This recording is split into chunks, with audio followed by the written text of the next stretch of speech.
চৰণত কৰি মৰপ তাৰ পিছত তোমাৰ লগত মোৰ বিবাহৰ কৰিম আয়োজন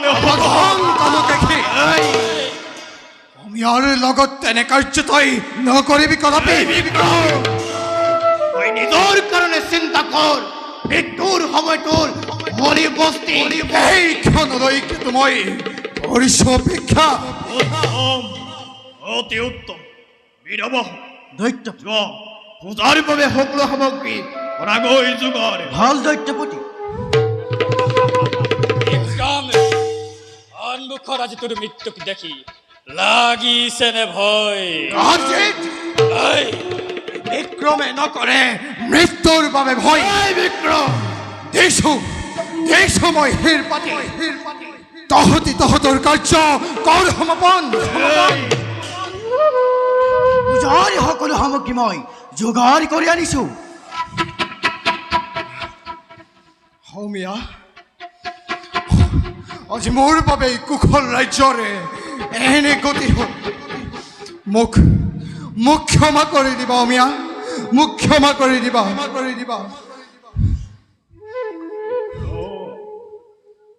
এই বিক্ৰম এইবাৰ তই অপাবি নিস্তাস পূজাৰ নামত আৰু নকৰিবা হত্যা নিৰপক্ষপক্ষী আৰু প্ৰাণীৰ ওপৰত খালিবনে অচৰিতি দৈত্যপতি ইয়াৰ দৃষ্টি শক্তি আমি এই কৰিছিলো তেনেস্থলত চাবিৰবাহু বিষ্ণুৰ কৃপাত অন্ধই পাব পাৰে পুনৰ বাৰে বাৰে হালিবানে আমাৰ কাৰ্যতে দিছে বাধা দাদা আদেশ কৰক ইয়াকো দেৱী মাৰ চৰণতে কৰো বুলি কৰিম নিধন অন্যায়ভাৱে হত্যা কৰিল তহঁতে মোৰ পিতা আজি তহঁতে নাপাবি নিষ্ঠা দৈত্যগণ আক্ৰমণ কৰা ইহঁতক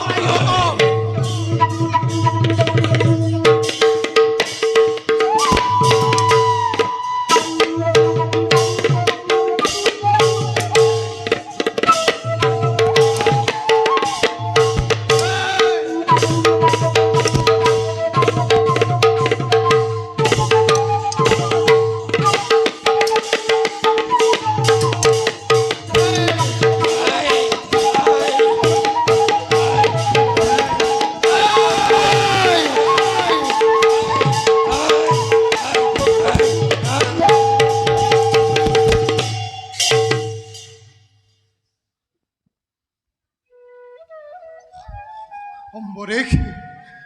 নাই মোক মুক্তি নিদিবা তুমি মোৰ বাবে দৈত্যই তোমাৰ পিতাক কৰিছে হত্যা মোৰ আৰু জীয়াই থাকিবলৈ ইচ্ছা নাই নকৰিবা সেনাপতি তুমি আজি অনুতপ্ত হলা তোমাৰ উপযুক্ত শাস্তি হ'ল উঠা সেনাপতি শত্ৰু নিধনত তুমিয়েই নেতৃত্ব ল'ব লাগিব ধনী অমিয়া তই কুশলে আছ ধনী অমিয়া দাদা তোমাৰ অনুপস্থিতি সকলো শেষ হৈ গ'ল নাই পুনৰুদ্ধাৰ হ'ব কুশল ৰাজ্য একে ব'লা সকলোৱে যাওঁ অধৰ্মিক কৰো নিধন ব'লা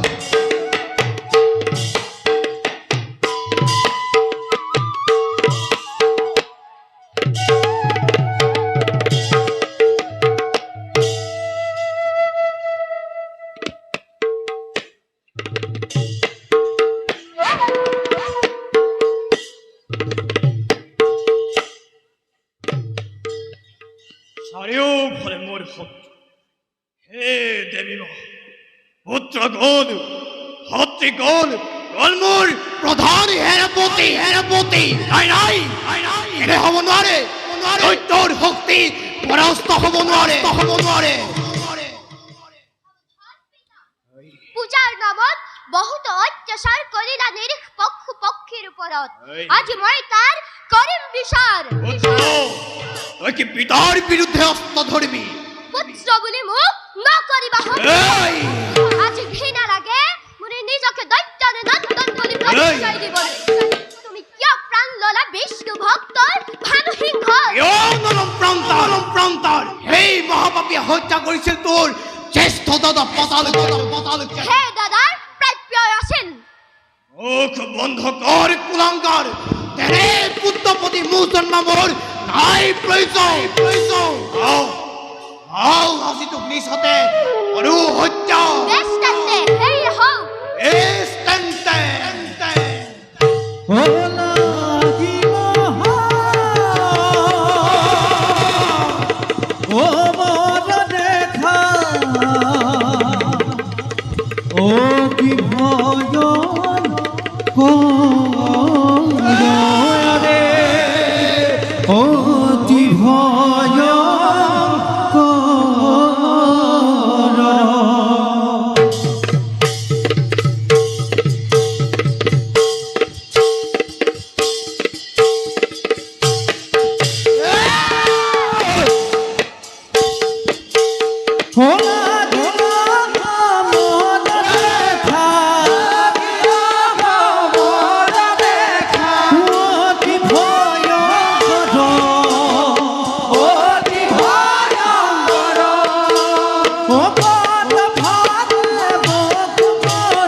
সকলো দৈত্য আজি হল নিধন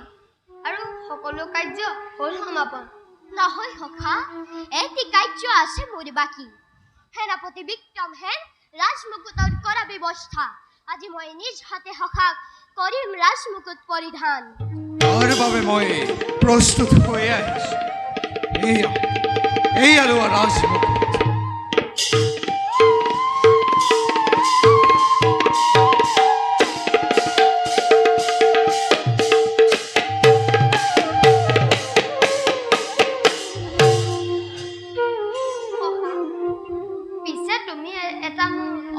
ৰক্ষা কৰিব লাগিব অনুৰোধ নহয় ৰাজন আদেশ কৰক